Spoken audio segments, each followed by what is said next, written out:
পেরিয়ে আমরা পৌঁছালাম একটি অপরিচ্ছন্ন বাড়ির নিচতলায়, যেখানে গড়ে উঠেছে আই ড্রিঙ্কিং ওয়াটার নামের একটি প্রতিষ্ঠান, যারা মূলত নীল জারে ভরে রাজধানীর বিভিন্ন এলাকায় ফিল্টার পানি সরবরাহ করে। সেখানে যে প্রথমেই চোখে পড়ে নীল রঙের 19 লিটারের জারগুলো পরিষ্কার করা হচ্ছে পানি বোতলজাত করার জন্য। বিএসটিআই এর নিয়ম অনুযায়ী রিফিল করার আগে এই জারগুলো জীবাণুনাশক হাইড্রোজেন পারঅক্সাইড দিয়ে জীবাণুমুক্ত করতে হয়। কিন্তু এখানে দেখুন কিভাবে পরিচ্ছন্নতা চলছে।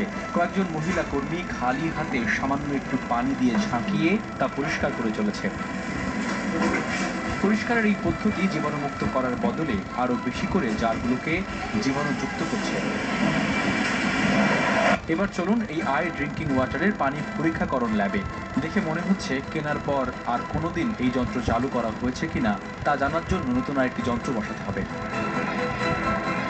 এছাড়াও এই প্রতিষ্ঠানটিতে নেই কোনো কেমিস্ট কিংবা ল্যাব অ্যাসিস্ট্যান্ট, আছে শুধু একটি কেজো কিংবা অকেজো ধুলিমলিন পরীক্ষা যন্ত্র। আই ড্রিঙ্কিং ওয়াটার ফ্যাক্টরি থেকে এবার আই অর্থাৎ চোখ ফেরাবো হাসপাতালগুলোতে। পরিসংখ্যান বলছে বাংলাদেশে প্রায় প্রতি বছর 1 কোটি মানুষ আক্রান্ত হচ্ছে পানিবাহিত রোগে। তবে সবচেয়ে শঙ্কার কথা হলো গ্রামের চাইতে শহুরে এলাকায় এর প্রকোপ অনেকখানি বেশি। এবার এই তথ্যের সপক্ষে গ্রাফিক্স বন্দি কিছু তথ্যপাত্র আপনাদের সামনে তুলে ধরব।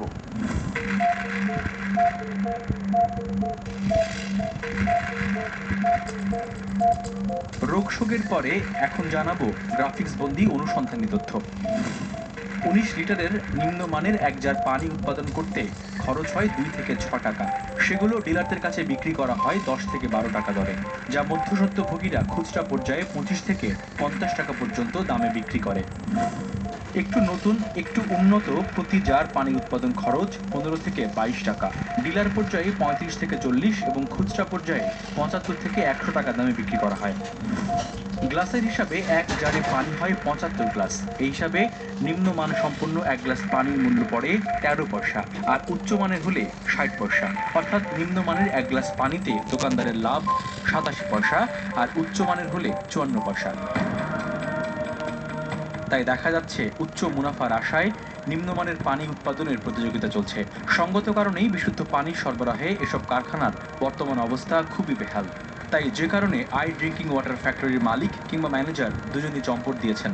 তবে জানা গেছে প্রতিষ্ঠানটির মালিক তারেক, যিনি এলাকায় প্রভাবশালীদের মাসোহারা দিয়ে মাসের পর মাস বাজারে সরবরাহ করে চলেছেন নিম্নমানের খাবার পানি, যেগুলোতে দেওয়া হচ্ছে উৎপাদন ও মেয়াদোত্তীর্ণের তারিখও। সবেমাত্র পানিপথের প্রথম যুদ্ধ শেষ হলো।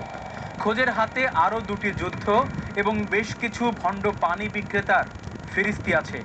তবে সেটা জানা এবং দেখার জন্য আপনাদেরকে একটু ধৈর্য পরীক্ষা দিতে হবে। প্রথম বিরতির বাধা টপকে ফিরছি একটু পরেই।